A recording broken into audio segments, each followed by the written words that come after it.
E aí, pessoal, tudo beleza? Quem fez a prova da Unicamp 2022, a questão de número 18, se sentiu quase que um médico veterinário e ou um nutricionista animal, tal, porque, poxa, é uma questão bem interessante. Ela mostrava um efeito do equilíbrio químico na nutrição animal e suas variações de pH. E tinha que ser bem esperto para entender como que podia fazer uma variação nessa nutrição animal.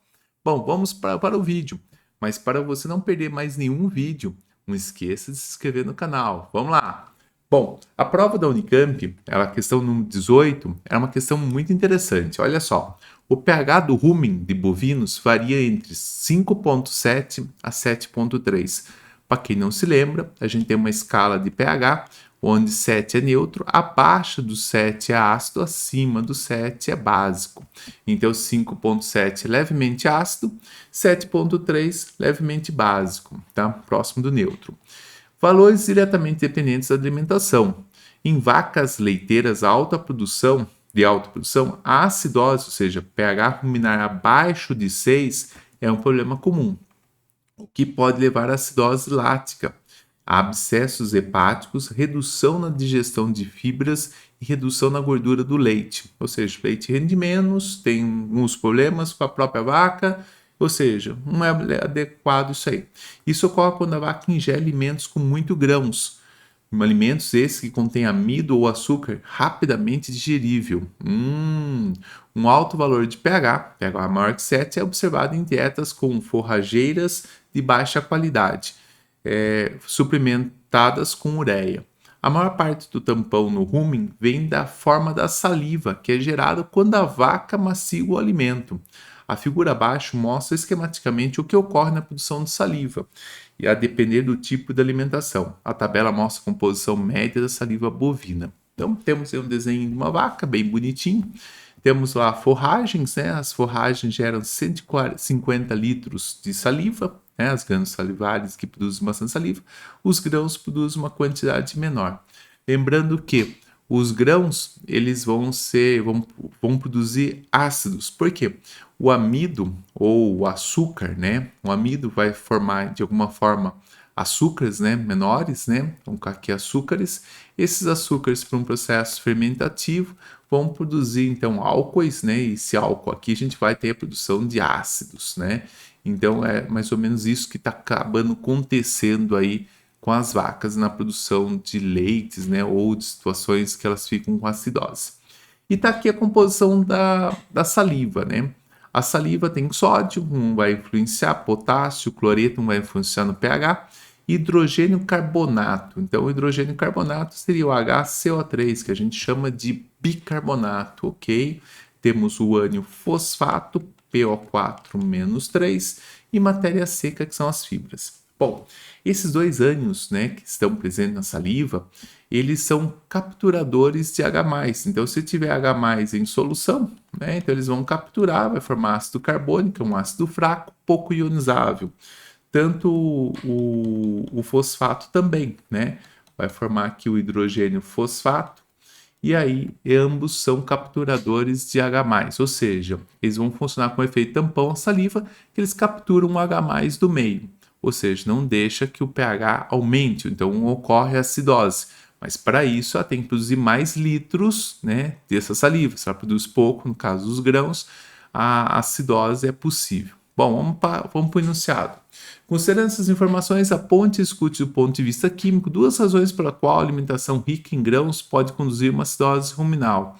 Bom, acabando explicando o texto, já falei um pouco sobre isso aí. É que os grãos, né? Os grãos vão dar origem a amido. Esse amido com um processo fermentativo de hidrólise, depois fermentativo, vai formar açúcar. Esse açúcar, por sua vez, por um processo fermentativo, vai formar álcool. Por um processo de oxidação, vai formar então ácidos, né? Ácidos acéticos, vamos pensar assim. Já as forragens, né? As forragens vão produzir mais saliva. Então, mais saliva não vai ter um pH, vai produzir um pH, um material que consome o H+. Então, vai deixar o pH mais próximo ali de neutro, né? Próximo de 7, por isso que fica 7,3.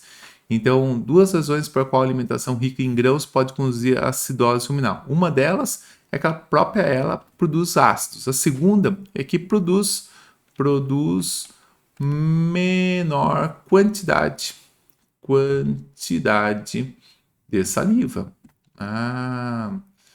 Então a produção de menor quantidade de saliva, né? Se a gente olhar aqui, ó, 40 litros para 150 litros, então o efeito tampão é menor. Menor efeito tamponante.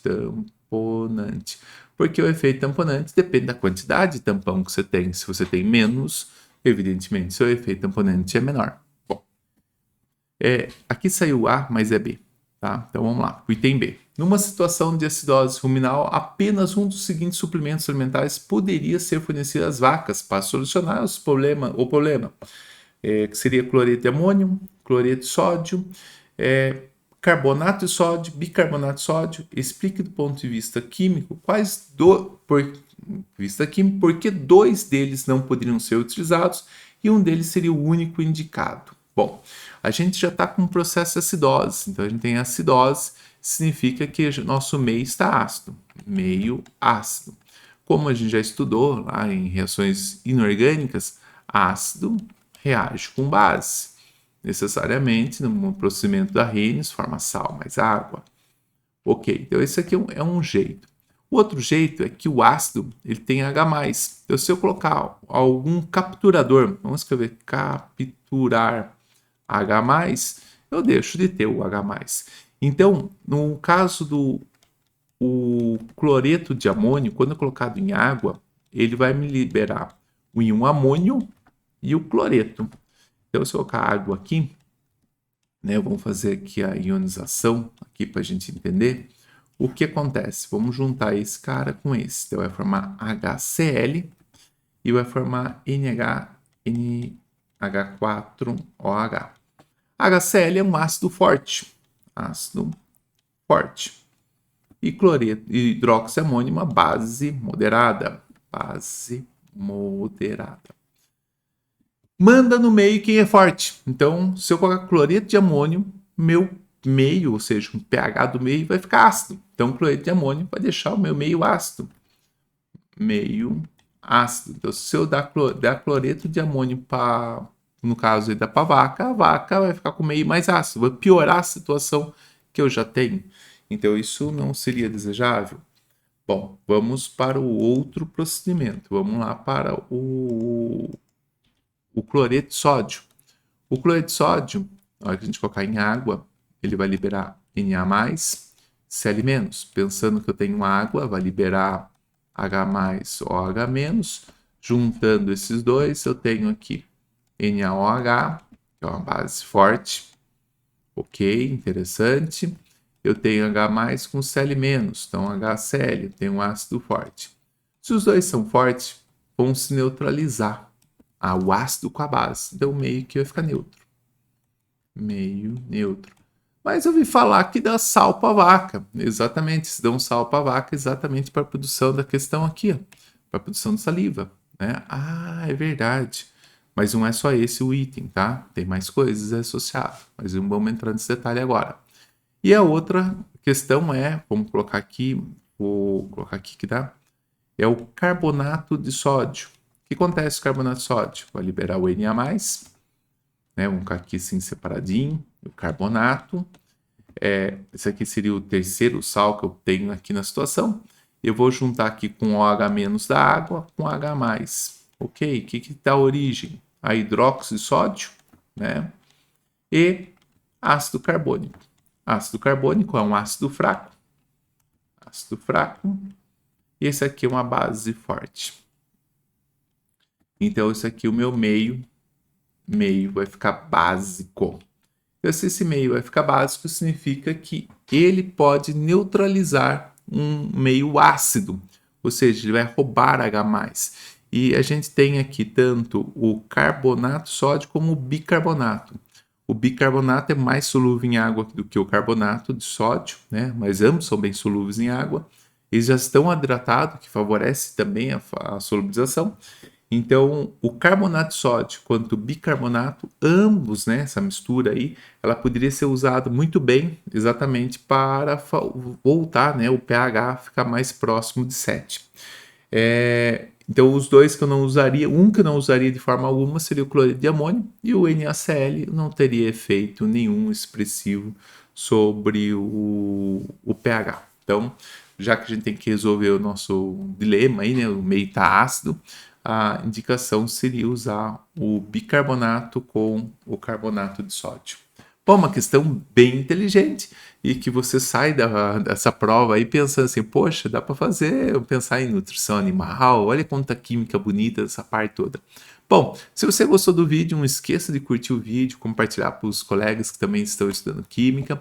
Bom, abraços e até mais. Tchau, tchau.